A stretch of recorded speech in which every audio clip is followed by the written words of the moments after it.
Losing somebody you care about is obviously a super difficult thing, but that doesn't just pertain to human. This also can pertain to dogs. So, in this week's episode, we're going to talk about loss. We're going to talk about grieving. And it's not going to just be humans losing a dog, it's also going to talk about dogs losing a dog and dogs losing a human.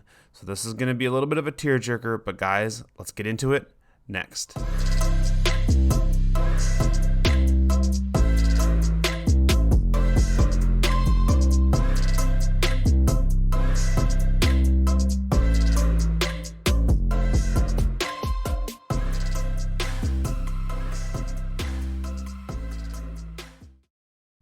All right, guys, welcome to this week's episode. I am Jake from OnDogTrainingAcademy.com. We're an online dog training website, so definitely check us out on OnDogTrainingAcademy.com. We're in the process of putting out courses, webinars. We also do, at this point, we do one-on-ones. You can schedule it straight through our website, so check it out on OnDogTrainingAcademy.com. If you'd like to talk to us, if you'd like help with your dogs, with training, anything like that, you can, like I said, you can schedule one-on-one. So jump over there, check it out, and we look forward to working with you. If you're watching us on YouTube, hello, thank you for joining us. Make sure you like and subscribe to our channel. Like the video, subscribe to our channel, so you get notifications when the next episode comes out. If you are listening to us on podcasts, and basically we're on every podcast form that I think I could think of to get on, thank you guys for listening. We really, really, really appreciate all of it.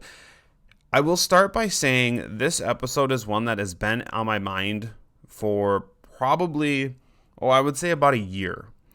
And I just put it off.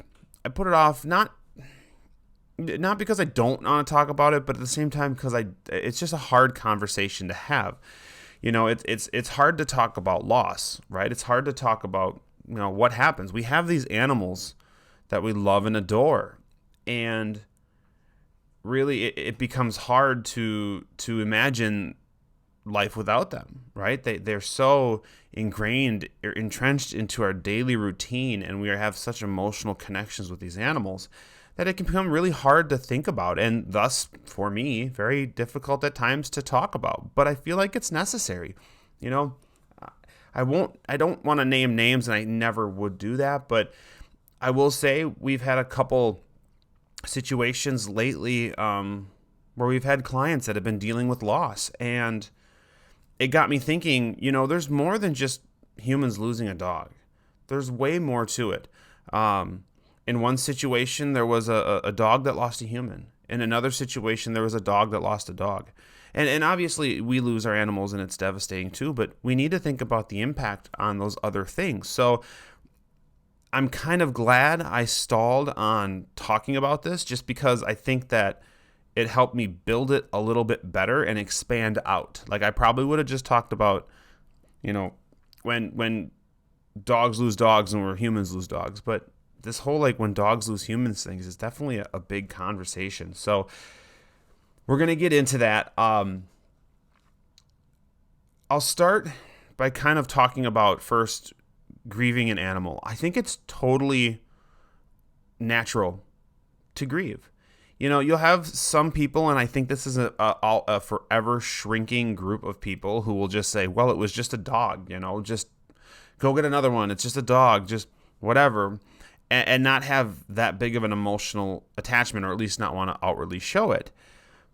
But what I'm seeing more and more, and I know you guys can probably agree to this because you're probably in this camp, is we are allowing ourselves to become more and more connected with dogs, and animals in general, just animals in general. But obviously this is a dog show, so we'll be talking about dogs. So we allow ourselves to get more connected. And yeah, we might throw, human traits into our dogs. And at times, man, it sure seems like they are sometimes just very furry humans.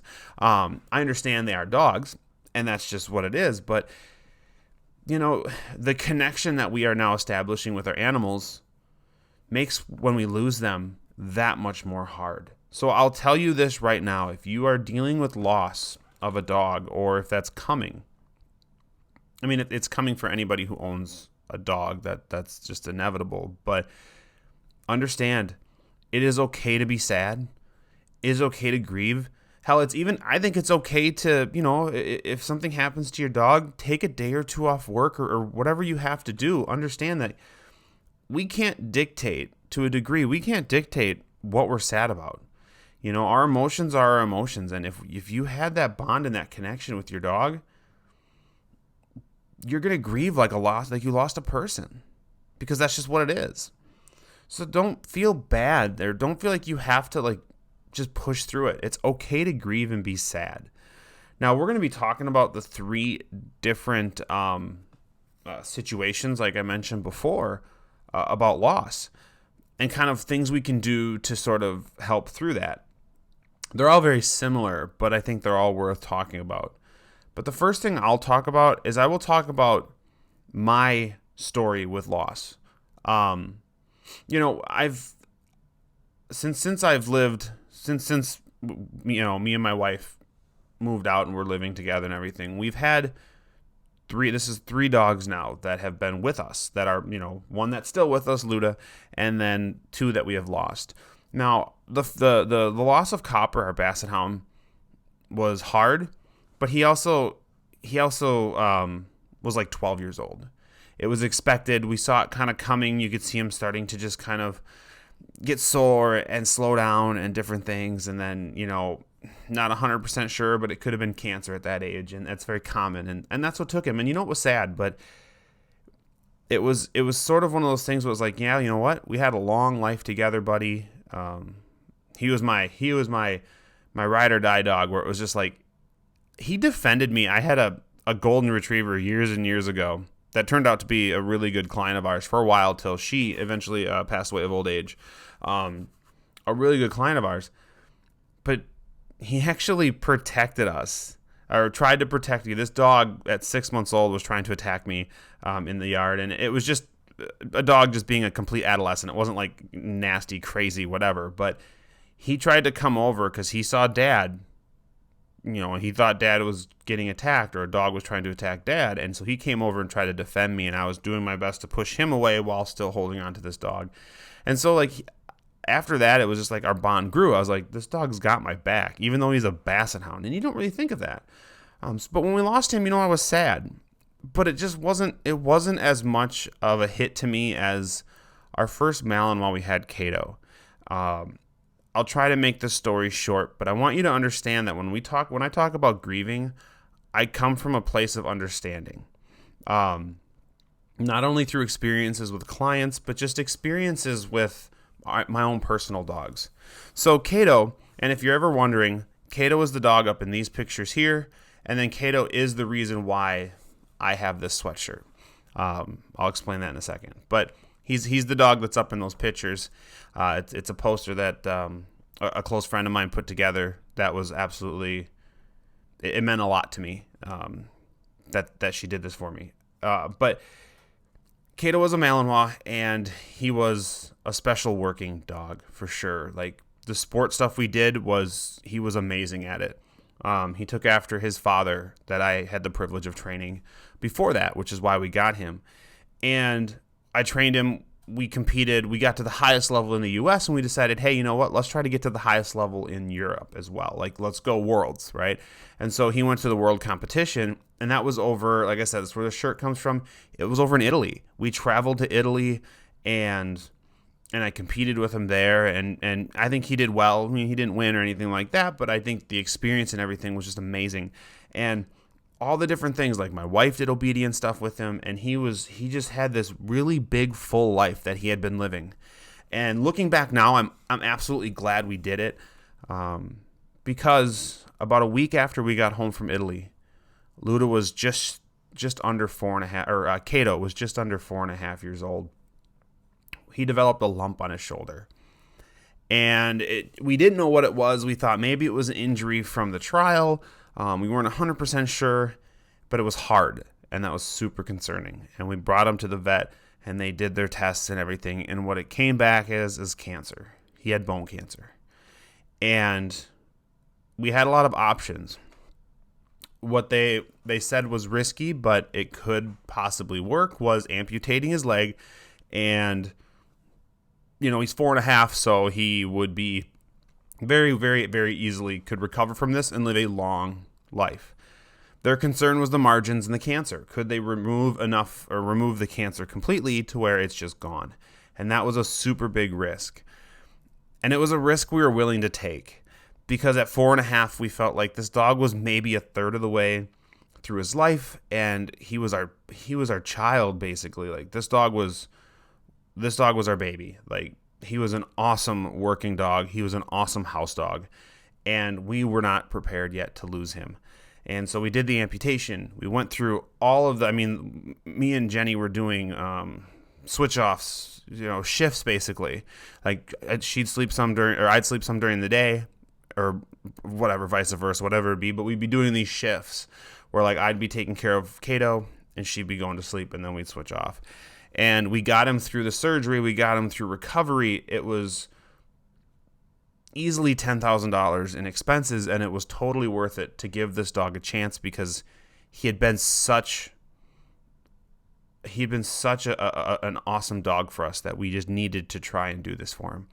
And we went through the rehab, and he started one round of chemo, and then all of a sudden, he's finally starting to get his amputation healed up and everything's going well. And that was in October that he had the surgery. Maybe early November, but I'm thinking it was more October. And before we know it, suddenly he's starting to lose the ability to walk in his back end. And we brought him back to the vet. They did x-rays, and it came out that the cancer, they didn't get all the cancer out of his shoulder, and it spread into his lungs, and it was also in his spine, which is why he wasn't really able to walk. And what ended up happening is just right before Christmas, we ended up having to put him down because he couldn't walk on his own. There was no way of recovering from it. We were trying meds to see if we could do stuff with it to continue his chemo, and it was too far spread. And so unfortunately we lost him, and that was an absolutely heartbreaking experience for us. He put up a big fight. We put up a big fight, and as you guys know from probably personal experience, unfortunately, a lot of times cancer wins, and cancer sucks, to put it lightly. And so he didn't make it. I wouldn't change anything. Well, I guess I could say if I knew the outcome would have been the same, I probably wouldn't have done the surgery, but there was a chance that he was going to be able to live a full life, and I needed to try and give that to him. But you don't know, and we try. And like I said, it was absolutely devastating. So that was our experience. I'm not even going to lie, and we'll get into this later on. It took us 1.5 years. We still had Copper, our Basset Hound, at the time. It took us 1.5 years to finally feel ready enough to introduce another puppy to our house. Like, that's how big of a blow it was. So I want you to understand that what I'm going to talk about today comes from a place of understanding. I've dealt with traumatic loss in the sense of that. Another quick story of a childhood loss that I had to deal with was we had a litter of Basset Hound puppies growing up, and they were about 8 weeks old. A couple went to the other homes already, and we were bringing them to the park for some socializing. And my dad was driving, I was the passenger, and somebody ran a red light and hit us, T-boned us hard on, I believe it was my dad's side. He was driving, so on the driver's side, hit us, spun us around, and we had all the puppies kenneled, but the back window shattered and the kennel went flying out the window. We ended up losing, I think, all but one puppy from that, and that was, one of them was my dog that we were keeping. And so to go through that experience, absolute tragic, traumatic loss again, it's just not easy.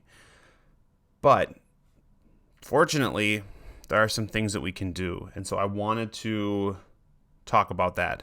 The first thing I want to talk about is the dog to dog. So what happens when a dog loses another dog? So in some cases, honestly, nothing. It really depends on the relationship you have that your dog has with the other dog. If they coexist but there's really no relationship there, you probably won't see a whole lot. You might see a little bit because, yeah, the hierarchy might shift and change. Because maybe, what if the alpha dog, the dog that was above the other dog, passes away? Suddenly now there's a vacancy, and so there can be some things shifting with that, and that's totally understandable. But what about dogs that are close? That's something we need to talk about. Like, the thing with dogs, what I really like about dogs is they can recover quickly. Whether it be from a loss, from an injury, from whatever, they do tend to recover quickly. But that does not mean that they don't grieve. Doesn't mean they're not sad. They're not confused. They're not, they don't understand, like, where's my friend, right? Why is my friend gone? And that's totally natural. And unfortunately, we can't explain it to them. But what we can do is we can help them. We can help them through playing with them, trying to keep up on the same schedule. Like, don't completely, and this is something I think sometimes is good for us as we are mourning the loss of that same dog that dog is mourning, is we want to stick on the same schedule, because that's still something that you and the dog that's still there can do. You can work together, you can get through it together. Hey, we're going to go on our walks like we've done every day, even though the other dog's not there. Hey, we're going to have our couch time. Hey, we're going to do our training. We're going to do whatever. Maybe it means you slightly increase some of those things, because as people, and I think it's the same as dogs, distractions help you overcome the grief and help you kind of move past things. If you just sit and let it fester and just like soak in, it can really drag you down. And it'll drag dogs down. Dogs will deal with depression just like people can deal with depression. You'll see the dog looking for your other dog. You'll see the dog going to where your dog usually sleeps. It's really sad, but it's part of the problem, or part of the process, I should say, of all of this. So you want to keep your dog busy. Introducing new fun skills to your dog. So maybe like, hey, now that we have to keep ourselves busy, so why don't we go and learn a new sport? Let's go do nose work. Let's go do something like that. And it allows you to kind of dive into something to kind of distract yourself from the loss of the other dog. And I say distract, but it's not like we forget. It just kind of helps you forget temporarily. When you're focused on that thing, your brain's not going off to the other dog. But it's the same with the dog. Like, you want to do that same thing with the dog. You want your dog to be like just in the moment, enjoying it, and not really thinking about where the other dog is. Some things you might notice with your dog as they go through kind of the process of like grieving or depression more, I figure is like a loss of appetite. I think loss of appetite comes in twofold. One could be the dog is just sad. Actually, it could be three different reasons. One, the dog could just be sad that their friend is gone. They don't know why, but their friend is gone.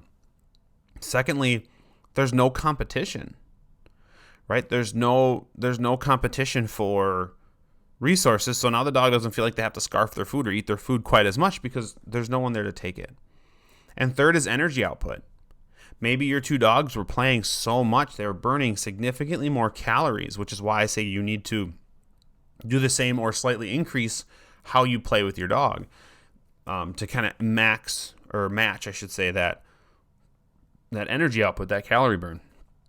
But maybe your dog's just not burning off as much calories and just isn't as hungry. So that could be some reasons. You might see weight loss, stress, anxiety, obviously lack of eating will lead to weight loss. Lack of energy. When dogs are sad, depressed, just like when humans are sad and depressed, they just don't feel like doing things. And that can definitely happen with this. The listlessness or like clinginess. Now the clinginess, the dog is looking for comfort. The dog is looking for something. Like let's say your dogs lie together at night. So they're always in contact with each other. Well, now that dog doesn't have that other dog to contact, so now they come to you. And that's okay. That's okay. It's just something you kind of want to be aware of. And so like I said, you stick to your regular routines as best you can. You can spend a little extra time together with your dog. I think that's a really good thing to do. You can give them extra attention, extra touching, extra petting. now that, one dog's gone, you're going to have a little bit more time to be able to devote for that attention.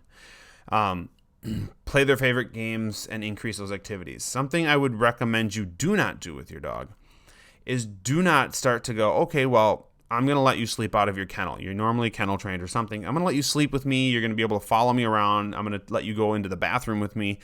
Because what you could be also creating is separation anxiety issues. So you still want to treat your dog like a dog. You still want to treat your dog like you normally would, with just the idea of we're going to move on together, and we're going to, get this energy out and do these things. But don't go so overboard with trying to console your dog that you create a new issue. Your dog finally moves on from the depression, anxiety stuff, or the sadness and stuff, and starts getting into its new routine. But now you have a new problem with that anxiety. So be really careful with that. The next one is dog to human. So, like I said, I have a client who just recently had to deal with this, and I absolutely my heart goes out to them because it's just sad. It's absolutely sad. And dogs just don't understand, when someone's gone, they're like, yeah, they're gone, they'll be back. But they don't understand why the person doesn't come back. Like, you can't explain death to a dog. They just don't get it, obviously. So, again, I think the stuff with it, I think is just, it's fair to just go, we're going to continue on, even though I'm seeing some physical symptoms, you're changing some behaviors, things like that. We're going to stick with our routine. And you can try. So if you knew, like let's say the dog's main person passes away. And you could say passes away, or even in this case, like if a couple is divorced and suddenly one of the main people in this dog's life is no longer in it. Like, to the dog, there's no difference. This can be the same. You want to kind of go, okay, what was the routine with this dog when this other person was around? And try to match it as best you can. Try to take over that role as best you can. Now, what I like to do is I try to stick with, this is what we normally do, right? And you can do this with dog to dog or dog to human losses, either one. I try to stick with what our normal routine is. And then if it needs to change, if the routine needs to change, I try to do it slowly over time, as opposed to just going, well, we're not doing this anymore because I don't want to, or because, I only have one dog and whatever. I try to do it slowly over time, because if you change too many things too fast and the dog is already experiencing the biggest change, which is that other dog or human not being there anymore, that could really throw a dog into a loop and could create a lot of problems. So you just want to kind of be careful with that. The other thing then is the last one here is human to dog loss. So us losing our animals. It really a lot of the advice I gave you, and this doesn't matter if you have other dogs or if you don't have other dogs. Like, if you lost a dog and you no longer have a dog, your house can suddenly become very lack of energy, right? It's different. Things change. Like, when we lost Cato, we still had Copper, but Copper was about a 7-year-old basset hound at that time, I believe. And he's a basset hound. He was laid back. He was lazy. So his energy was already really low, and Cato's energy, it was filling up the whole room. He was a great dog, and he just had a lot of energy. Well, when that was gone, there was a void. Like, I know when Luda goes, there's going to be a huge void in energy. And so we need to distract ourselves a little bit. And that might mean, going out and doing different hobbies. It might mean talking to people. I mean, people go to counseling, and I'm fine with that. If that's what helps get you over the grieving process or get you through the grieving process, I'm totally fine with counseling. Go see a therapist. It doesn't really matter. Like, sadness is sadness. Grieving is grieving. You shouldn't feel guilty or stupid about, like, going to see a therapist just because of a dog. I absolutely would maybe consider it. The one big piece of advice I will give you when you lose an animal, This is my personal opinion, and if you don't want to follow this, that is fine.